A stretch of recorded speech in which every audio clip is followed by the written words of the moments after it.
in Kluang Johor. I'm going to talk about an exciting novel that I recently read. It is entitled The Treasure of Way Down Deep, written by Ruth White. The novel is one of the Way Down Deep series collections. Ruth White is one of the famous authors who wrote a very beautiful book that will melt your heart.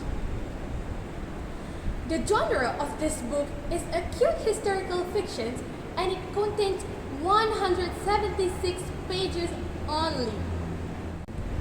Both fable and mystery, Way Down Deep is simply awesome. It is a tale of magical beginnings and the everyday magic of an ordinary place populated by a colorful cast of characters worthy of decades.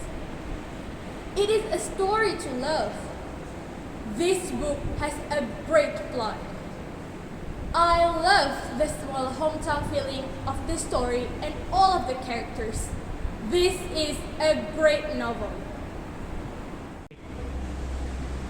The novel narrates a story about a mine closing which brings an economic crisis to Way Down Deep, West Virginia.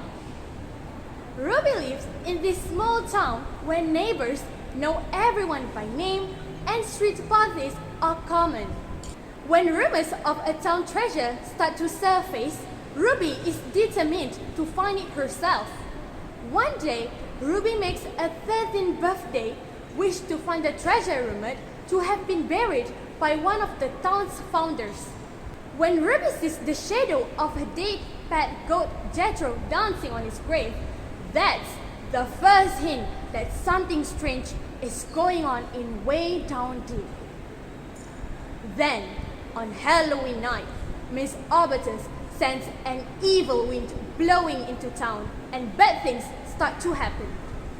The coal mine shuts down, 100 men lose their jobs, and all of Way Down feels the pinch.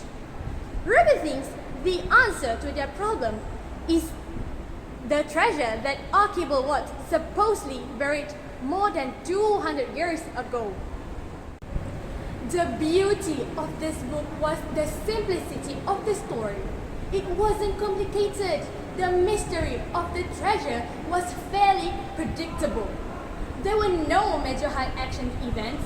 The method of going simple can be really effective.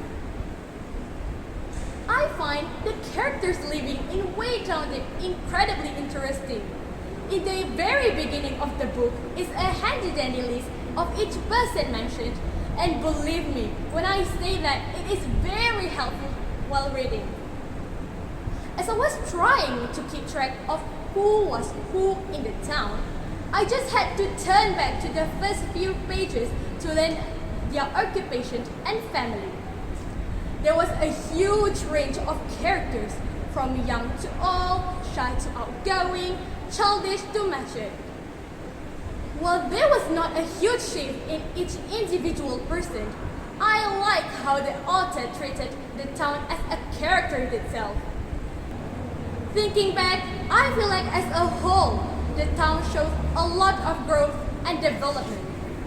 Finally, this is labeled as a historical fiction book set in the 1950s, but with a few substitutions here and there, it could probably pass for a good amount of other time periods as well.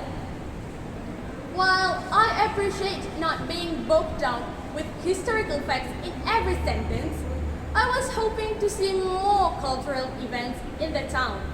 This could have been more based on my expectations, but I'm curious to see if anyone else thinks that as well. I will rate the book 5 stars. I highly recommend students aged 13 to 18 to read this awesome novel.